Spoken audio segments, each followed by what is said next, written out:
What's going on, y'all? It's your boy Ann and we're back with another one. Today's video is going to be on how to stay prepared when them truck problems occur. You gotta stay 10 steps ahead, y'all, because these truck problems get hefty, man. People come out here with they put their last to a finance, and then they just jump out here, they get the insurance, they don't get a mentor, they don't even know how to dispatch, they don't know how to route plan, they don't know how to use the ELD, they don't know that you can get tens of thousands of dollars of fines running illegally. They come out here, then they have a truck problem, and then they're blaming the whole world because they rushed. So I'm just here to tell you how to stay 10 steps ahead, and then I'm gonna also tell you the proper way to starting your trucking company, man. The best way to stay prepared when them truck problems occur is by putting 10% to the side for every load. Now let me give you an example, right?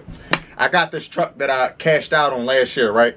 It was around $38,500 and it had 45K miles. I put a whole video on YouTube. If you go down, I showed y'all how I buy my trucks. You know, I get them low miles. You know, the whole process, I showed you that on YouTube. Tab in, box, string, and just scroll down. So look, for example, I got a truck with around 45,000 miles. I just had a TCM problem, which is the transmission computer. I had to replace that. That was around $3,600. Then I had to get my yearly inspection, but I had to replace the back tires. So replacing all 4 back tires costed me around $2,000. Now here's another thing when it comes to tires. They got retread tires, which are cheaper, which aren't the real deal. You want brand new tires. So always make sure that you're getting a brand new wheel, and if you got to pay extra $100, $200 for the new tire, go ahead and do it.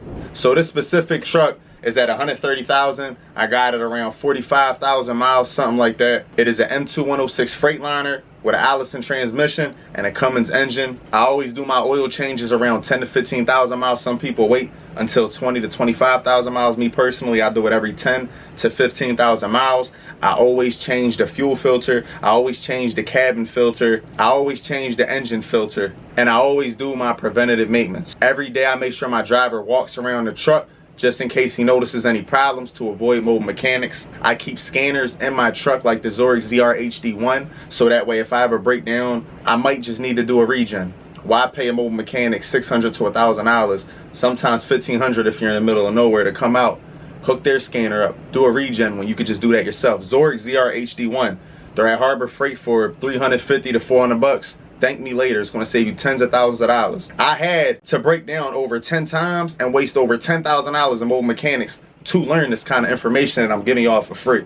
I keep a Noco 6.7 liter battery power starter in my truck